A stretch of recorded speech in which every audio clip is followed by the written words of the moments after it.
और इस वक्त की बड़ी खबर कोरोना से जुड़ी हुई। आपको बता दें कि कोरोना के मामलों में थोड़ी राहत देखने को मिली है। कल के मुकाबले आज कम कोरोना केसेस दर्ज किए गए हैं। तो 24 घंटे में 2,58,000 नए केस आए हैं, जबकि कल 2,78,000 से ज्यादा मामले थे 24 घंटे में। हालांकि 385 लोगों की मौत हुई है और इस तरीके से ओमिक्रॉन के मामले में बढ़ोतरी देखने को मिल रही है। 8,209 ओमिक्रॉन के मामले अभी तक आ चुके हैं।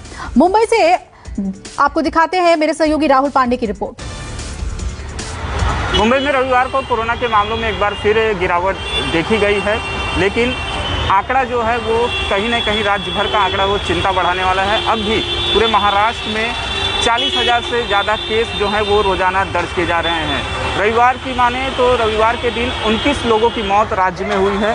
बावजूद इसके मुंबई के सड़कों पर जो है वो भीड़ कम होते हुए नज़र नहीं आ रही है। मैं आपको ये तस्वीरें अंधेरी स्टेशन के ठीक बाहर की दिखाना चाहूँगा। किस तरह से देख सकते हैं कि बसों के लिए लंबी लंबी कतारें यहाँ पर लगी हुई है।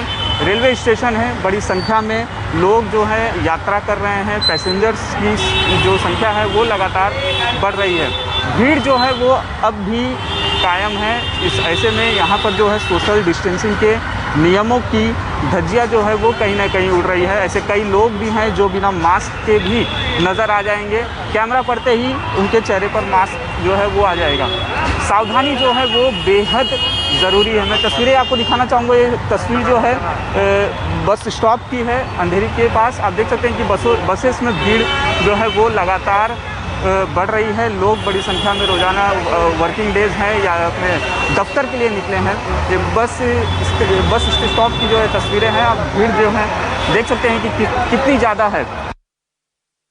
तो बड़ी खबर आपको बता रहे हैं कि कल के मुकाबले आज कोरोना के कम मामले दर्ज किए गए हैं। आज 2,58,000 नए मामले सामने आए हैं और कल के मुकाबले अगर इसे देखा जाए, कल 2,78,000 से ज्यादा मामले सामने आए थे।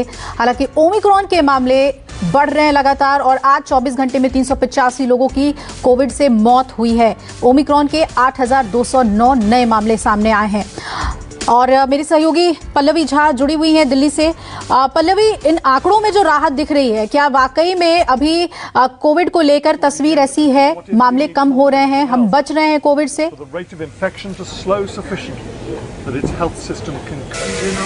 देखिए अभिलाषा, इसमें कई चीजें हैं। देखिए सबसे पहली बात तो अगर देखें तो 24 घंटों में जो मरने वालों की संख्या है आप देख रही हैं कि उसमें इजाफा दिख रहा है।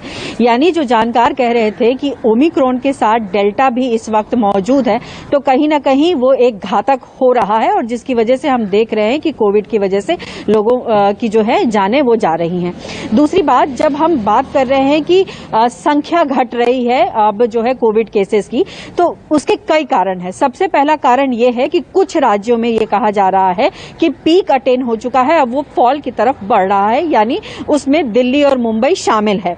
लेकिन साथ ही साथ ये भी कहा जा रहा है कि चूंकि टेस्टिंग कैपेसिटी घटा दी गई है, वो इसलिए घटाई गई है क्योंकि आईसीएमआर के गाइडलाइंस के मुताबिक ये कहा गया है कि 7 दिन के बाद आपको दोबारा टेस्ट कराने की जरूरत नहीं है अगर वो पॉजिटिव भी होता है। चूंकि ये कहा जा रहा है कि जो ओमिक्रॉन के आरएनए हैं वो डेड होने के बावजूद भी एक्टिव दिखाई पड़ते हैं, इसीलिए कई बार वो पॉजिटिव रिजल्ट्स आते हैं और इसीलिए ये कहा गया कि आपको 7 दिनों के बाद टेस्ट कराने की जरूरत नहीं है, इसीलिए कैपेसिटी घट गई।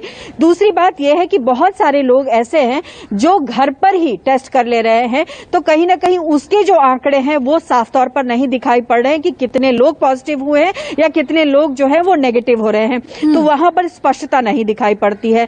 तो कुल मिलाकर कई ऐसी वजह है जिसकी वजह से हमको ये दिख रहा है कि जो केसेस है उसमें फॉल हो रहा है। खास करके अगर मैं दिल्ली की बात करूं तो देखिए दिल्ली में भी लगातार केसेस में जो है वो जो घटोतरी दिख रही है, जिसको लेकर यहाँ दिल्ली के जो स्वास्थ्य मंत्री उन्होंने भी यही कहा कि जो आईसीएमआर की गाइडलाइंस है उसको फॉलो किया जा रहा है। और साथ ही साथ ये भी देखा जा रहा है कि लोग जो है अब चूंकि कर्फ्यू हो जाता है कई दिनों में, तो लोग उतने पहुंच नहीं पाते हैं टेस्टिंग कराने के लिए, कई लोग घर पे ही टेस्ट कर ले रहे हैं। तो ऐसी कई बातें हैं जिसकी वजह से लगातार इसमें गिरावट दिख रही है। लेकिन अभी भी इससे डरने की जरूरत है, अभी भी संभलने की जरूरत है, क्योंकि ओमिक्रॉन के मामले हम देख रहे हैं कि उसमें लगातार बढ़ोतरी हो रही है और मरने वालों की खासकर की संख्या देखें तो उसमें भी काफी ज्यादा इजाफा दिख रहा है।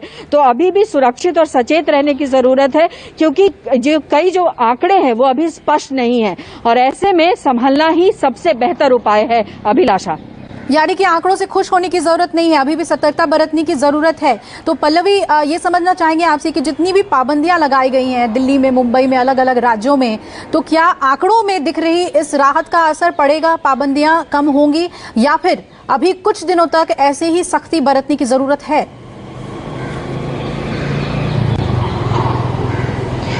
देखिए, अभी फिलहाल तो राहत नहीं दिखाई पड़ती है जब तक कि आप पर स्टेट की पॉजिटिविटी रेट जो है वो 10% से भी कम ना हो जाए। सबसे पहली बात ये। दूसरी बात हम ये भी देख रहे हैं कि चूंकि जैसा बार बार जिक्र कर रहे हैं कि मरने वालों की संख्या में अभी भी काफी ज्यादा इजाफा दिख रहा है, तो वो अगर कंट्रोल में नहीं आता है तब तक वो पाबंदी नहीं हटेगी। नाइट कर्फ्यू जारी ही रहेगा और जो भी जहां जहां राज्यों में जिन जिन स्टेट्स को ये लगता है कि जहां कार्रवाई करनी चाहिए वो कार्रवाई अभी तक जारी रहेगी। सबसे इंपॉर्टेंट यही होता है कि जब तक कि पॉजिटिविटी रेट जो है वो घटकर 10 से कम नहीं हो जाएगा तब तक पाबंदी ऐसे ही बरकरार रहेगी, और फिर अगर वो घटना शुरू हो जाएगा 10 से नीचे तो फेज वाइज में जो भी पाबंदी लगाई गई है उसको धीरे धीरे खोला जाएगा। अभिलाषा जी बिल्कुल पल्लवी, लेकिन जिस तरीके से ये डेटा पिछले 2-3 दिनों से स्टैग्नेंट हम कह सकते हैं, कमी भी देखी जा रही है, तो क्या ये माने कि एक्सपर्ट्स जैसा कि कह रहे थे कि पीक को टच करेगा ये, तो क्या हम माने कि हम उस पीक को टच कर गए हैं या उसके बेहद करीब हैं? देखिए, कुछ राज्यों में तो स्पष्ट तौर पर दिखाई पड़ रहा है और जानकार भी कह रहे थे कि दिल्ली, मुंबई, कोलकाता कुछ ऐसे शहर हैं जहां पर पीक आ चुका है और उसके बाद ये फॉल दिखाई पड़ रहा है। ये भी कहा गया है कि जिस तेजी से केसेस बढ़े थे उस तेजी से इसमें घटौतरी होगी, लेकिन बार बार पेच यहीं पर आके फंसेगा कि जब हम ये बात करते हैं कि इसमें टेस्टिंग की कैपेसिटी को कम कर दिया गया है तो जाहिर तौर पर वो क्लियर पिक्चर हमें नहीं दिखाई पड़ेगा कि किस तरीके से स्टेट में या डिस्ट्रिक्ट में जो केसेस हैं वो बढ़ रहे हैं। तो देखिए, कहीं ना कहीं इसमें एक क्लैरिटी की जरूरत है। हालांकि सरकार का यही बार बार कहना है कि चूंकि गाइडलाइंस ऐसे हैं इसलिए उनको फॉलो करना पड़ रहा है, तो इसीलिए लगातार न्यूज 24 यही अपील कर रहा है कि इस भुलावे में ना रहें कि अब जो है ओमिक्रॉन का खतरा टल गया है या फिर कोरोना का खतरा टल गया है और ऐसे ही लोग बाहर आने लगे और घूमने लगे और मास्क न पहने, तो ये कहीं ना कहीं जो है और ज्यादा स्थिति को बिगाड़ने में जो है एक तरीके से काम करेगा। तो ऐसे में ये समझना बेहद जरूरी है कि अभी देखिए पीक अटेन होना या फॉल होना ये जानकारों के विषय है, लेकिन जिस तरीके की स्थिति इस वक्त दिखाई पड़ती है उसमें सबसे बड़ी स्थिति यही दिखाई पड़ रही है कि अभी मरने वालों की संख्या में लगातार इजाफा हो रहा है। कई राज्यों में अभी केसेस बढ़ना ही शुरू हुए हैं, जिसमें ऐसे कई स्टेट्स हैं। तो जैसे कि बिहार में आप बात कर लें, जैसे और भी कई राज्य, कर्नाटक में भी अभी फॉल होना शुरू नहीं हुआ है, तो कई ऐसे राज्य हैं जहां पर केसेस लगातार ही बढ़ रहे हैं। पल्लवी, तो कहीं ना कहीं उसका प्रभाव बाकी राज्यों पर भी पड़ता है। सजग रहने की जरूरत है और ज्यादा से ज्यादा प्रिकॉशन लेने की जरूरत है। शुक्रिया पल्लवी आपका विस्तार से हमें जानकारी देने के लिए, कोरोना से जुड़ी हर अपडेट हमें देने के लिए। तो आंकड़े बेशक हमें राहत दिखा रहे हैं, लेकिन मौतों का आंकड़ा आप देखिए, ये गंभीर स्थिति बनी हुई है, इसीलिए पूरी तरीके से आप प्रिकॉशन लें, कोविड से बचे रहें।